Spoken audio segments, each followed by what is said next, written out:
Sylvia from Creative World Art Center. It's good to see you again, and I hope you're doing well this week. Normally we come into your classroom to show you all kinds of fun art projects, but with the way things are, I'm coming to you straight from my home so that you don't miss anything. For today's project, I'm going to show you a method called texture rubbing, and we're going to use that method to create a variety of two types of art projects. We're going to call them level 1 and level 2. So for our level 1 project, we're going to create an abstract collage using our favorite toys around the house. So it might look something like this. For level 2, we're going to need a little bit more patience, and we're going to exercise our drawing skills. And we're going to create an animal drawing, and we're going to use our texture rubbings to make some mosaic pieces to color in our drawing. So to create a texture rubbing, we're going to need 3 key items.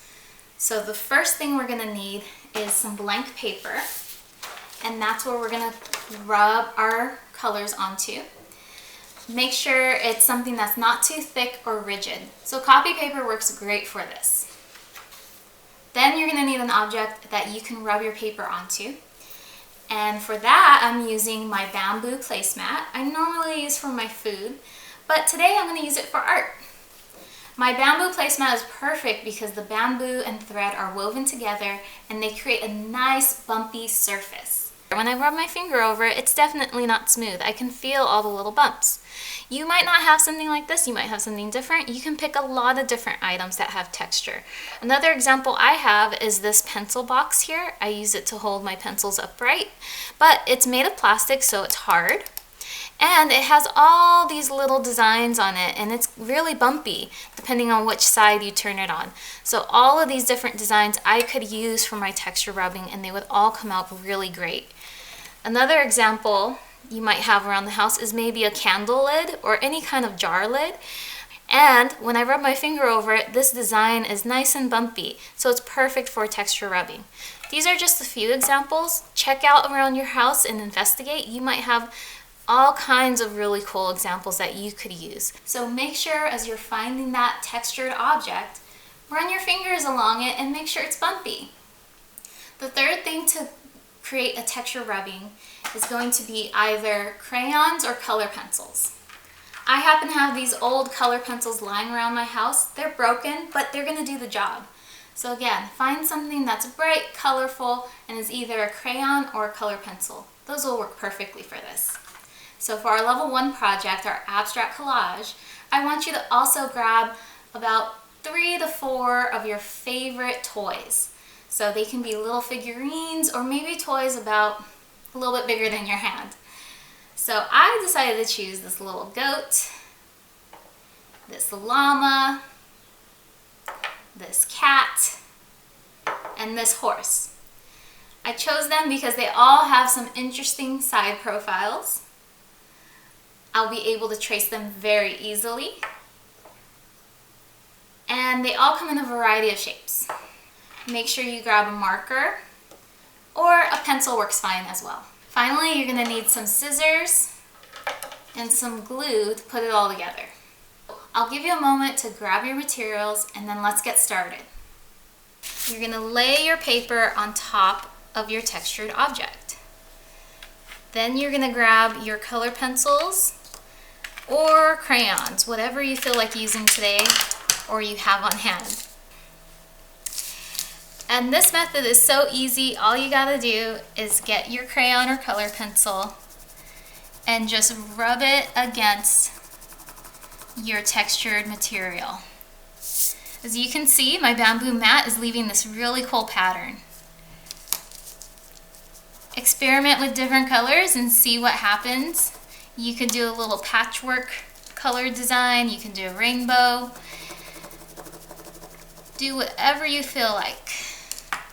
You might also want to try turning your paper around, changing the orientation, so that as you rub, you're going to get different directions that your patterns are going to be going. So here you see these lines going this way, but when I turn my paper around, now the lines are going this way.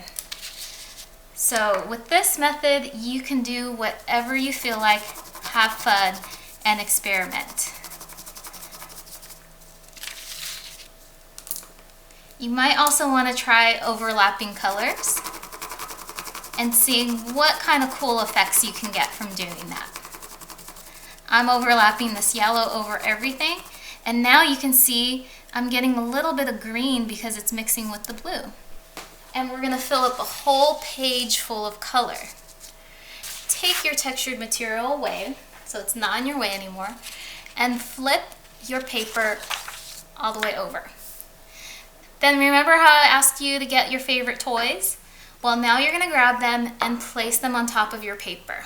Then you can grab your pencil or your marker, and carefully, with one hand, I will hold my toy, and with my drawing hand, I'm gonna go ahead and trace around the silhouette of my toy. So now I'm gonna move each toy away after I trace them.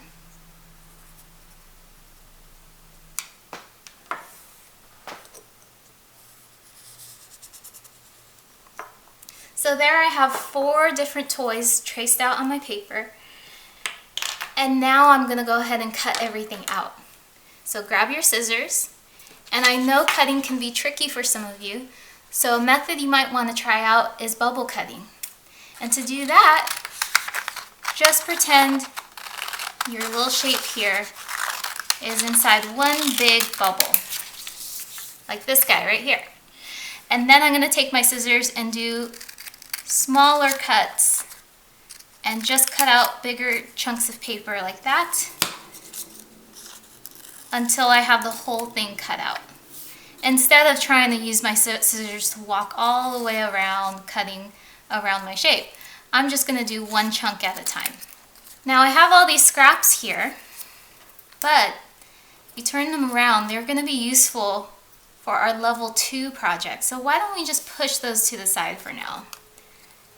And now the llama's done, and I'm going to go ahead and use the same method to cut the rest of my shapes.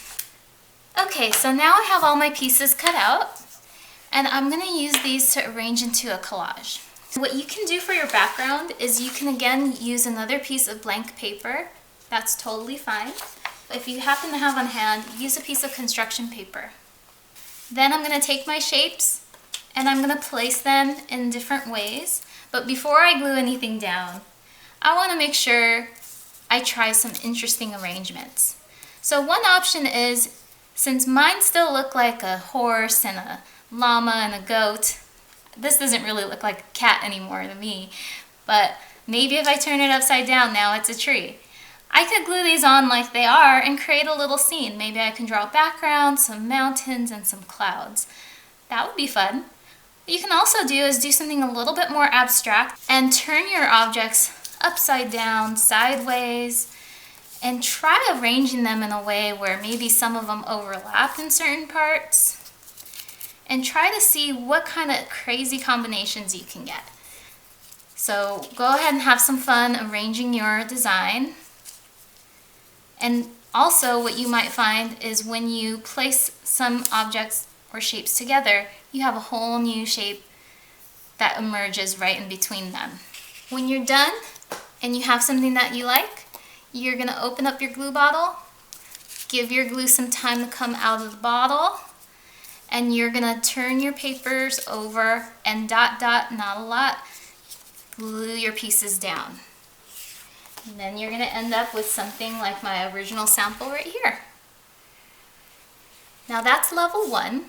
Level 2, you can create some mosaic tiles from your paper and draw an animal of your choice. I chose to draw a fish, but I really want you to pick your favorite animal. So for this one, you can draw your animal on blank paper, or if you happen to have construction paper, get some construction paper. Then draw any kind of animal you want, but make sure you draw it nice and big. I'm going to draw my fish because when I created this project, I happened to be thinking of an angelfish I used to have. His name was Swimmy, and he had a lot of stripes going down his body. Oh, I might want to give him a flipper right there. Okay, and then I'm going to give Swimmy a friend. So I'm going to draw another angelfish.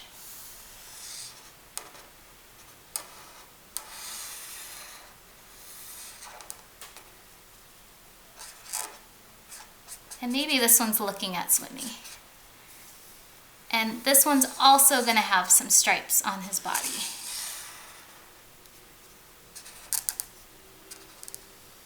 You can also add some background elements. So I'm going to draw some sand on the bottom down here. And some bubbles. Then, remember all those scraps I had you put aside? We're going to take all those scraps of colorful paper that we created, and we're going to cut them into strips or small chunks, and we're going to make those into mosaic tiles. To make a mosaic tile, take a strip of paper, and you can either create some triangle shapes by just doing a simple snip, or some rectangle shapes by just cutting across, like that. Make a couple of tiles, and make sure your shapes and your pieces are about the size of your thumbnail, okay? Maybe a little bit bigger too, just to make it a little bit easier to pick up. Make sure with your colored paper,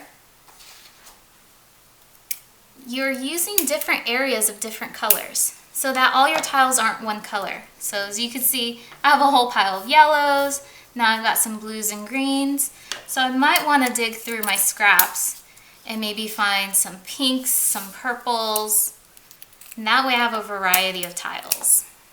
So I'm going to start with one area, and I think I'm going to fill in this whole stripe right here with some of these yellow, blue, and purple mosaic tiles so that my fish becomes a rainbow fish.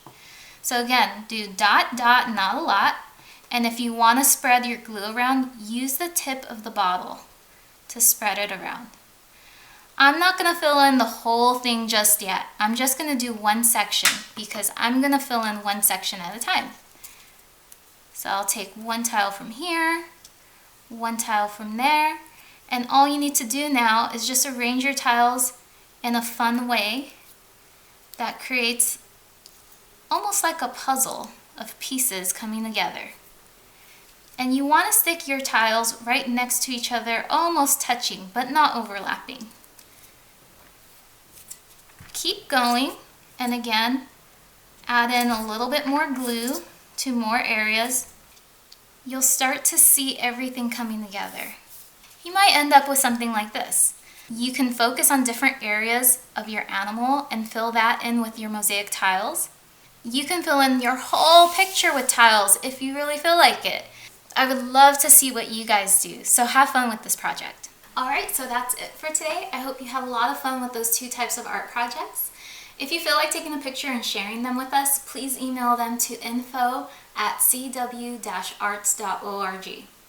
You can also check out our website, cw-arts.org, for more information about our digital content and sessions that you can sign up for. So again, thanks for joining me today. I love making art with you all. Have a great rest of your week, and we hope to see you again soon. Bye!